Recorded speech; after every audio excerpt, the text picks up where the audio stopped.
Pada zaman dahulu kala, terdapat sebuah kerajaan bernama Baka yang dipimpin oleh seorang raja dengan wujud raksasa. Raja itu bernama Prabu Baka. Ia adalah raja yang rakus kekuasaan dan suka memeras rakyatnya. Ia juga mempunyai kesaktian tinggi sehingga rakyatnya sangat takut kepadanya. Prabu Baka juga memiliki patih yang setia bernama Patih Gupala. Tak jauh dari kerajaannya ada sebuah kerajaan bernama Pengging yang dipimpin oleh Prabu Damarmaya.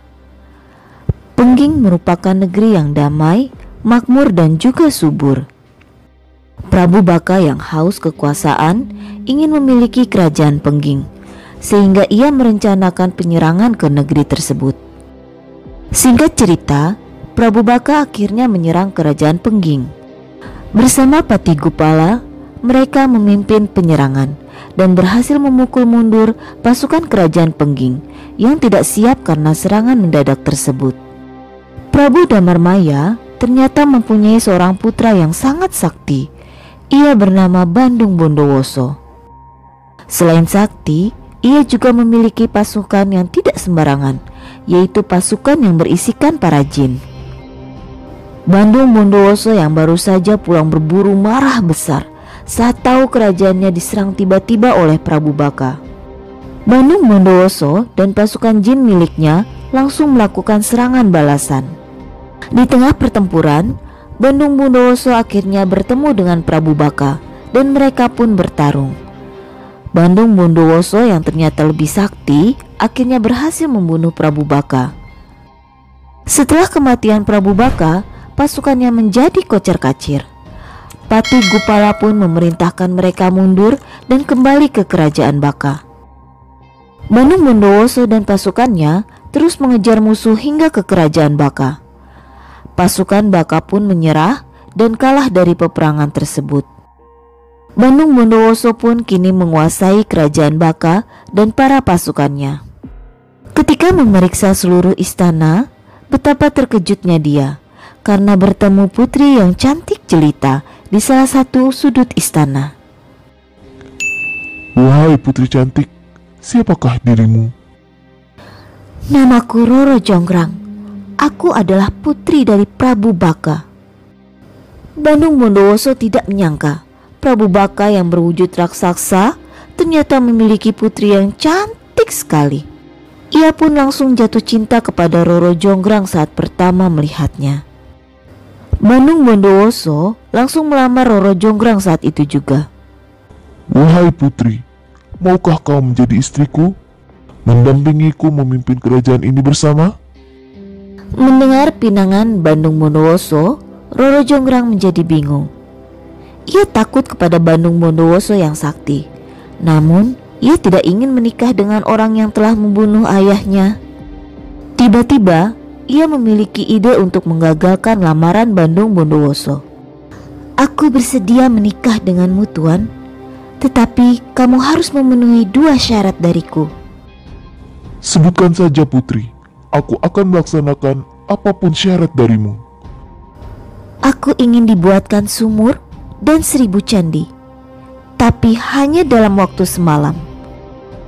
Roro Jonggrang yakin syarat tersebut tidak akan mampu diwujudkan siapapun, karena ia berpikir tak akan mungkin bangun sumur dan juga candi sebanyak itu, apalagi hanya dalam waktu semalam. Roro Jonggrang tak mengetahui kalau Bandung Bondowoso adalah orang yang sakti dan juga memiliki banyak pasukan jin. Bandung Bondowoso pun menyanggupi syarat dari Roro Jonggrang. Ia segera menggali tanah untuk membuat sumur. Berkat kesaktiannya, hanya dalam waktu singkat sumur itu pun sudah jadi. Roro Jonggrang yang terkejut mulai gelisah dan memikirkan cara untuk mencelakakan Bandung Bondowoso. Bagaimana putri? Apa sumurnya sesuai dengan keinginanmu? Roro Jonggrang pun tersenyum dan berkata, Tuan, maukah kamu masuk ke dalam untuk memeriksa sumur itu? Baiklah, aku akan memeriksanya. Bandung Bondowoso pun langsung masuk ke dalam sumur buatannya.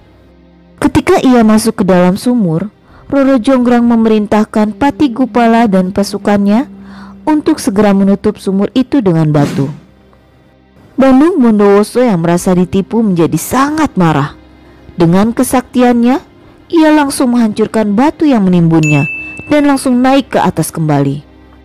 Roro Jonggrang dan para prajuritnya terkejut karena Bandung Bondowoso ternyata masih hidup dan berhasil keluar. Apa kau mau membunuhku, Putri? Roro Jonggrang tersenyum dengan tenang dan menjawab, "Aku hanya menguji kesaktianmu saja, Tuan. Aku yakin kamu mampu keluar dari sumur tadi. Syarat pertama sudah berhasil engkau lalui. Sekarang tinggal syarat kedua. Bangunlah 1000 candi untukku." Bandung Bondowoso yang sudah terlanjur bucin dengan Roro Jonggrang akhirnya percaya dengan alasan tersebut. Namun Bandung Bondowoso tahu ia tidak akan mungkin bangun 1000 candi sendirian hanya dalam waktu semalam. Akhirnya dia memanggil pasukan jinnya dan mengerahkannya untuk membantu membangun candi. Pasukan jinnya pun segera membangun candi-candi itu. Roro Jonggrang yang melihat hal itu mulai gelisah. Ia tidak menyangka kalau pasukan jin Bandung Bondowoso akan membantu membuat candi permintaannya. Tiba-tiba Roro Jonggrang mendapatkan akal untuk menggagalkan usaha Bandung Bondowoso. Ia menyuruh para dayang dan pembantunya untuk menumbuk lesung padi dan juga membakar jerami agar ayam-ayam di sana terbangun dan berkokok. Usahanya berhasil. Mendengar suara lesung padi ditumbuk dan juga suasana menjadi terang karena jerami yang dibakar, ayam-ayam itu mengira hari telah pagi. Ayam-ayam itu pun mulai berkokok bersahut-sahutan.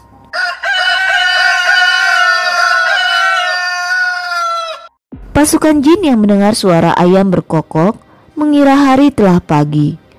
Mereka pun segera pergi meninggalkan tempat itu karena mereka akan kehilangan kekuatan dan bisa terbakar jika terkena sinar matahari. Setelah para jin pergi, tinggallah Bandung Bondowoso sendirian di antara ratusan candi yang telah selesai dibangun. Setelah menghitungnya, ternyata candi itu hanya kurang satu saja. Para jin berhasil membangun 999 candi yang diminta Roro Jonggrang. Bandung Bondowoso yang tahu jika ayam-ayam tadi berkokok karena perbuatan Roro Jonggrang menjadi sangat marah. Kau telah menipuku lagi, Roro Jonggrang. Kali ini aku tidak akan pernah memaafkanmu. Bukan begitu maksudku, Tuan. Dengarkan penjelasanku dulu. Bandung Bondowoso yang merasa ditipu dan dipermainkan tidak bisa menahan kemarahannya lagi. Walaupun ia mencintai Roro Jonggrang, rasa marahnya mengalahkan rasa cintanya pada sang putri. Aku kutuk kau menjadi arca batu untuk menggantikan satu candi yang belum selesai, sesuai permintaanmu 1000 candi, wahai putri yang licik. Ampun Tuan, maafkan aku. Aku mengaku salah. Namun permintaan maaf itu sudah terlambat. Bandung Bondowoso yang sudah sangat marah langsung mengucapkan mantra yang ditujukan kepada Roro Jonggrang. Dalam sekejap, Roro Jonggrang pun berubah menjadi arca batu. Maka genaplah 1000 candi yang dibangun oleh Bandung Bondowoso. Demikianlah cerita rakyat dari Yogyakarta tentang Roro Jonggrang dan Candi Sewu Prambanan. Sampai jumpa lagi dalam kisah lain dari Wahana Cerita ya.